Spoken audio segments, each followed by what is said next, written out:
Hello dear viewers, and welcome back to the ancient dwarven hold of our ancestors.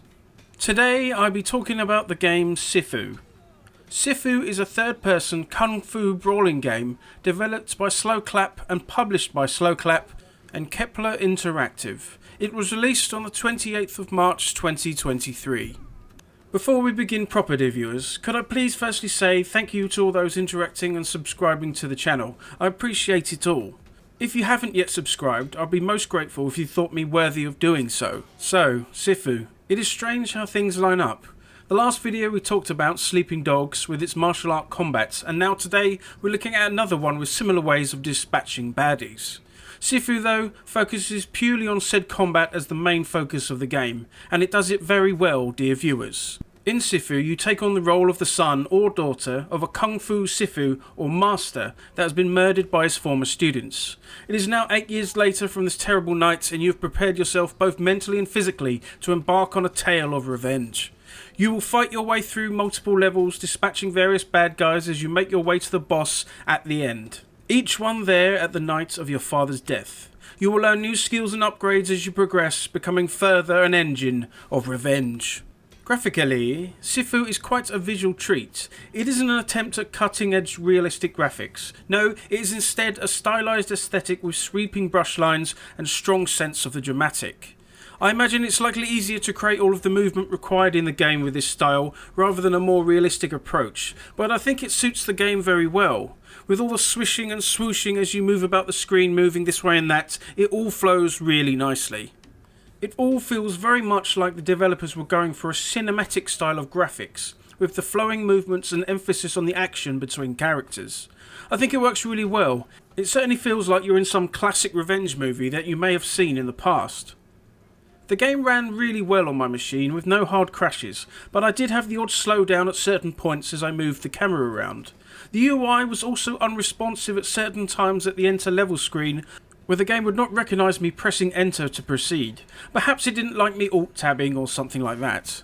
The sound in Sifu is a special layer of the game.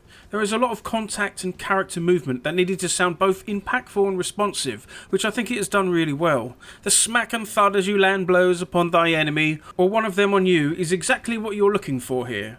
Both the visual and the audio feedback in a game like this is very much important, them both working in tandem to create a satisfying experience. And it has done just that. There is dialogue in Sifu, but not loads. It is used sparingly, rather leaving your fists to do most of the talking. The voice acting is pretty decent, pulling you into a story enough to have some care of what's going on.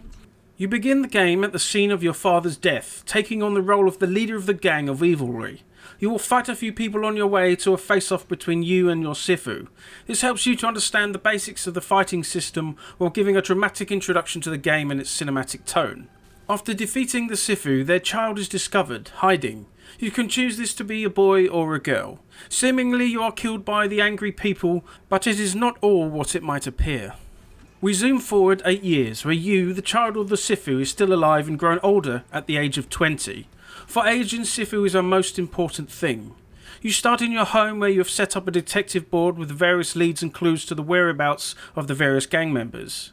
They have gone on to other lives in the city, but you are here to remind them that they cannot escape their past. From the window looking out across the city, you can choose which level to enter, with only one being available at the beginning. As mentioned earlier, age is very important in Sifu, and when you begin the game in the first level, you'll be age 20. This might not stay that way for long though, unless you become a master of the fighting skills. From the beginning of the level, you must move through the location, encountering numerous underlings, gang members, security guards and all sorts, on your way to confronting the boss at the end. You move in the third person through the level, walking around obstacles and vaulting over specific parts of the scenery. Each new scene or location with the level will contain bad guys for you to fight through. You do so using the fighting system. I played through the game using a mouse and keyboard, but I imagine you could use a controller quite easily. The fighting system is the main focus of the game, and it delivers exceedingly well in terms of quality and intricacy. When fighting, you can throw light and heavy attacks that your character will play out in a series of moves on the screen. There are various combinations that you can pull off from the get-go, chaining light and heavy attacks with pushes and pulls and such, but you cannot simply mash the buttons and hope you down all the enemies. You might be able to pull off a few moves unhindered, but the opponents will undoubtedly seek to interrupt you and strike back with their own attacks. Baddies will block your attacks and respond in kind with their own. When they do so, you must react swiftly, or you'll quickly find yourself knocked to the ground. It is here where the fighting system really shines. You have an active block parry button, which you can press to block and parry attacks. If you simply hold down the button, your character will block most attacks, but if you press the button just before the enemy connects, then you can parry their attack and follow it up with your own. Furthermore, pressing the block button, then a movement skill in quick succession, you will dodge away from incoming blows, again allowing you a split moment to follow up with a reply of your own strikes and moves. This is the ebb and flow of combat. You'll constantly be throwing blocks and parries or dodging out of the way of things while attempting to land hits upon thy enemy. There is also the focus system, which slows down time and allows you to perform specific attacks that your opponents cannot defend against. You must build focus through combat, using up a number of bars whenever you use any of the special attacks. Both you and all of your opponents will have a structure meter. This represents how much you can withstand in terms of blocking hits. The bar will grow each time you or they block an attack before finally becoming full. When this happens, you can't defend yourself and will become stunned, with the same with the opponent. When they are in this state, you can perform a takedown move, which is an auto-animated attack sequence that downs your target and, most importantly, regains some of your health. This is a good feature, I feel. It rewards good play, allowing you to come back from dire situations should you show enough skill. Your health is obviously very important in Sifu. Each time you are struck, you will lose health, falling down permanently should you run out of it. But this is not the end. Through the use of your special trinkets, you can rise up again at full health, ready to carry on from where you left off. This is not without cost though. Each time you die, your death counter will go up 1, with each rise adding that much to your current age. This means after you rise from a third death on a level, you will add 3 to your age. When you reach certain ages, your health will go down, but your damage will go up. Once you die over the age of 75, it's game over. By defeating certain strong bad guys in the game, you're able to reduce the death counter by 1. Besides your health and damage change, your character will age as well, looking older and older each time you rise from defeat. I think this is really cool. You end up looking like this wizened old guy taking down the bad guys. Throughout the levels, you will come across jade statues, which when you activate are able to select upgrades. These can be purchased with the score of the level, XP gained, or your current age. Each will provide some sort of buff, like durability on weapons or more health gained on a takedown. Oh yes, I forgot, dear viewers. There are weapons of all sorts that you can skillfully make use of, but just as you can use a pipe to smack a baddie, they can also smack you with it as well. Besides these upgrades, you can spend experience gained in the level on skill upgrades in the skill tree. These vary from focus abilities to new combos and attacks, as well as new uses for weapons and all that sort of stuff. All of these upgrades last only for the run through the current level, but the game remembers how many times you've selected each one, and once you reach a certain number of selections, the skill or ability will be permanently unlocked in all further runs in the game. This is cool as it's some form of progression that moves forward even if you lay defeated on any given level. Once you are too old to rise once again, you will have a game over, but you are able to restart any of the levels at the minimum level you first entered them.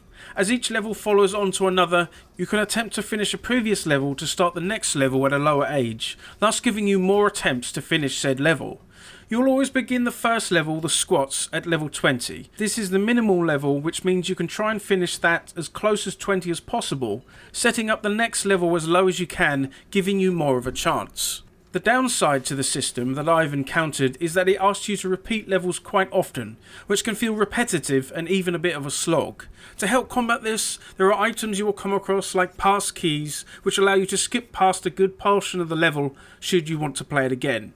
This is a great addition as I wasn't sure I could keep clearing all the way through over and over. The game on normal difficulty is hard, for me anyway. It is punishing of mistakes and you can quickly reach max age through a string of defeats. At the third boss, I had to switch down the difficulty as I was becoming frustrated that I couldn't progress. On the easier difficulty, it was still challenging, but your death counter only ever goes up by 1 and you have more health. A lot less stressful for this old dwarf. Sifu is a well designed and constructed game. The style and design of the characters and levels is really neat and stylishly making it feel like a movie. As I keep banging on, the combat is the main focus of course, and it holds the line extremely well. The kind of roguelike progression can be frustrating, and I got my arse handed to me on many occasions, so you will need patience and tenacity to push through. If you enjoy third-person combat-focused games, I think you will really enjoy this one. It is great fun defeating bad guys like some old revenge thriller from back in the day. I had a lot of fun with it. The combat is really rewarding. You'll have to learn quickly and practice to really get grips of all the different bad guys in game, but it's worth it. I duly recommend this game for brawler and fighting game enthusiasts, so go and grab it now. And there we go, dear viewers, another video from the Ancient Hold. I thank you for watching this, and I shall see you next time.